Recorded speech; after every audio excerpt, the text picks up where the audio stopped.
मां तो बनना है लेकिन दर्द नहीं सहना।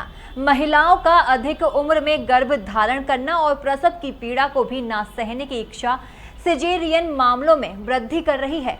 देश में लगभग 60% डिलीवरी सिजेरियन हो रही है।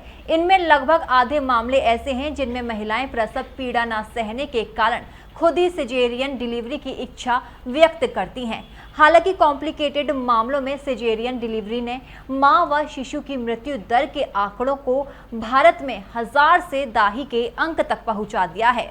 नेशनल ट्यूबरकुलोसिस एलिमिनेशन प्रोग्राम के through free treatment, free diagnosis हो रहा है पूरे भारत देश में।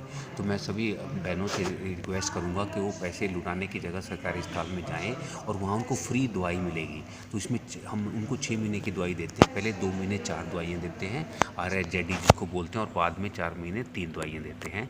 और 500 रुपये पर मंथ उनको पोषण योजना के अनुसार फ्री मिलता है। तो मैं यही रिक्वेस्ट करूँगा कि सरकारी अस्पताल में डॉट सेंटर से जाके ट्रीटमेंट लें NTEP के थ्रू और अपना पूरा इलाज कराएं। यदि टाइम पे इलाज हो जाए तो ट्यूब बंद नहीं होंगी और उसका अच्छा रिजल्ट आएगा। लेकिन थोड़ा देर पेशेंट लेट आया और ट्यूब बंद हो गई हैं और कई बार ट्रीटमेंट के बाद भी नहीं खुलती, बट ट्रीटमेंट देना जरूरी है।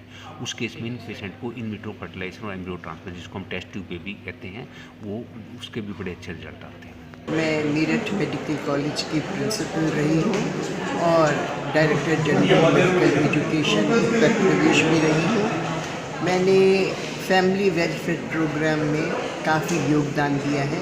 1981 से मैं दूरबीन द्वारा महिला की नसबंदी करती थी और उसी के कारण मैंने कैंप करना शुरू किया, क्योंकि मुझे ये लगा कि मेरठ मेडिकल कॉलेज में सिर्फ ऑपरेट करने में इतनी भीड़ हो जाती थी कि सारे डिपार्टमेंट्स में नसबंदी के ही मरीज़ रहते थे। तो और डिपार्टमेंट्स की अच्छाई के लिए मैंने कैंप्स करना शुरू किए।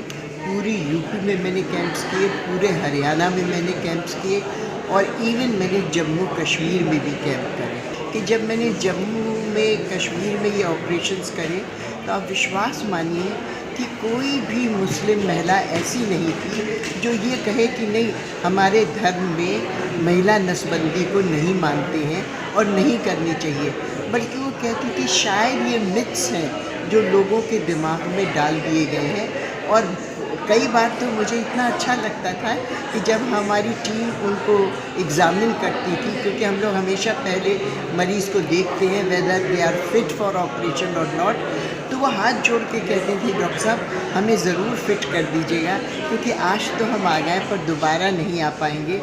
ये इतना बड़ा फैक्टर था जिसने मुझे बहुत मोटिवेट किया। हमारा देश इतना प्रगति कर रहा है जैसा मैंने आपको बताया, पर दुर्भाग्यवश आज भी एक साल में हम एक ऑस्ट्रेलिया पैदा कर रहे हैं। तो बताइए, इस तरीके से अगर हमारे जनता में इतनी बढ़ोतरी होगी तो सारे प्रगति के, चाहे आप कुछ भी कर लीजिए, आप उससे कोप अप नहीं कर सकते।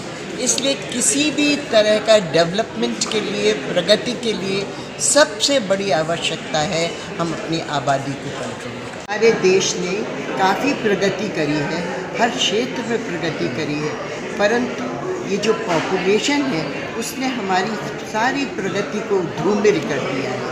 तो मैं सोचती हूँ कि हमारा सबसे बड़ा कार्य ये है कि किसी तरीके से इस जनता की बढ़ती हुई आबादी को रोकना है। मैं सोचती हूँ इसके लिए हमारे पॉलिटिशियंस को भी आगे बढ़ना होगा। उन्हें भी ऐसे कुछ रूल्स रेगुलेशंस बनाने होंगे, जैसे वोटिंग राइट सिर्फ उन्हीं को दीजिए जिनके 2 बच्चे से ज़्यादा हों, उन्हें मत दीजिए। जो फैसिलिटीज़ हम देते हैं, प्रमोशन है, एम्प्लॉयमेंट है, और भी कई फैसिलिटीज़ होती है, वो भी अगर 2 बच्चे से आगे हैं तो उनको ना दी जाए, तो शायद लोग स्वयं ही प्रेरित होंगे कि हम 2 बच्चों से ज़्यादा ना पैदा करें। श्री मोदी जी वो ज़रूर इस प्रकार के कुछ ऐसे रूल्स लाएंगे जिनमें हमारे देश की प्रगति तो हो ही रही है, उसके साथ साथ आबादी भी कम होगी, क्योंकि हमारी सारी चीज़ें आबादी पे ही निर्भर करती हैं। आबादी ज़्यादा है, इलिटरेसी ज़्यादा होती है, अनएम्प्लॉयमेंट ज़्यादा होता है। इन सब चीज़ों से हमारे देश की प्रगति जो इतनी आगे बढ़ रहा है, पर ऐसा लगता है कि बहुत आगे नहीं बढ़ा है। तो मुझे पूरा विश्वास है कि हमारे प्रेजेंट सिचुएशन में इन सब समस्याओं का अवश्य समाधान होगा और हमारा देश बहुत प्रगति करके आगे आएगा।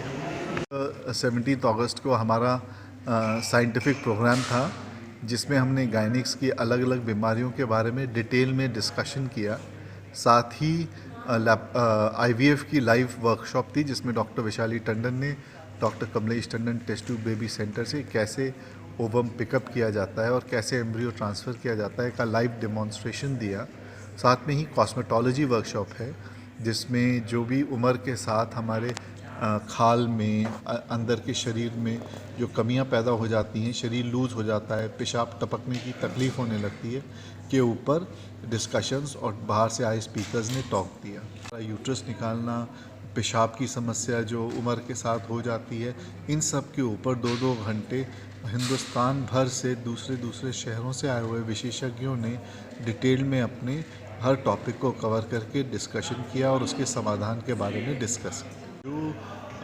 जो ऑपरेशन यूट्रस के होते हैं उसके बाद जब कभी प्रेगनेंसी होती है तो प्रेगनेंसी का ऑपरेशन के टाँकों पे भी ठहर जाने का काफ़ी खतरा होता है। तो कई बार पेशेंट्स डॉक्टर को बिना बताए जैसी प्रेगनेंसी हुई अपने आप केमिस्ट से दवाई लेके टैबलेट खा लेते हैं। कायदे से डॉक्टर को दिखाने के बाद ही टैबलेट लेना चाहिए, क्योंकि जब प्रेगनेंसी टाँके की जगह पे होती है ना तो उसके दवाइयों से क्लियर हो पाती है और वो टाँकों में भी घुस जाती है और ज़्यादा बढ़ने पे वो बच्चेदानी को बहुत कमज़ोर कर देती है और बहुत ज़्यादा ब्लीडिंग होने का ख़तरा रहता है। और इसमें सफाई के दौरान भी ब्लीडिंग का बहुत ज़्यादा खतरा रहता है और बच्चेदानी कभी कभी निकालने की भी ज़रूरत पड़ती है। इसलिए जब भी हम अबॉर्शन के लिए टैबलेट्स लेते हैं डॉक्टर से प्रॉपर चेकअप होने के बाद ही लेना चाहिए, अन्यथा नहीं लेना चाहिए। कभी कभी ट्यूब में भी बच्चा रुक जाता है, अबॉर्शन हो गया और पेशेंट सीरियस कंडीशन में आ रही है, ट्यूब फट गई है उसकी। तो इसलिए जब भी हम अबॉर्टिफिकेशन पिल्स या गर्भ गिराने वाली गोलियां खाते हैं वो केमिस्ट की दुकान से ख़रीद के नहीं लेना चाहिए, बल्कि डॉक्टर से ही परचेज़ करना चाहिए अल्ट्रासाउंड कराने के बाद।